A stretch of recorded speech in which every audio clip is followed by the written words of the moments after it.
entre ces trois-là, c'était bien plus qu'une histoire d'amitié. Pendant des années, le lien qui unissait Johnny Hallyday, Jacques Dutronc et Eddie Mitchell était indissociable.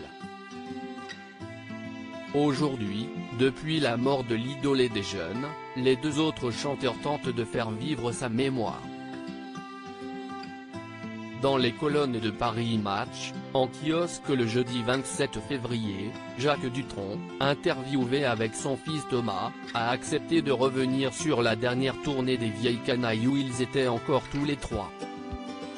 Lorsque Johnny Hallyday a appelé Jacques Dutronc pour repartir sur les routes de France, ce dernier assure qu'il ne savait pas que ce serait la dernière pour l'interprète de Marie. Il n'était pas du genre à avoir des visions prémonitoires, a rappelé le chanteur de 76 ans. Lors du dernier concert de cette ultime tournée, alors que la fête devait se prolonger jusqu'au bout de la nuit, elle n'aura finalement pas eu lieu. Le dernier soir, à Carcassonne, Eddie s'est engueulé avec Laetitia. Du coup, après, tout le monde est parti dans son coin, a-t-il encore révélé. Sentant sans doute que c'était le dernier concert des Vieilles Canailles à 3, son fils, Thomas Dutronc, est venu le voir pour lui dire que Johnny Hallyday l'attendait dans un bar en bas. Johnny Hallyday savait que la dispute était trop importante. Je suis descendu, il m'a regardé, bon bah.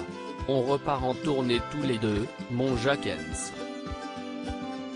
Et d'ailleurs, faudrait pas que je tarde, il m'attend, a encore confié celui qui pleure encore la disparition de son grand copain.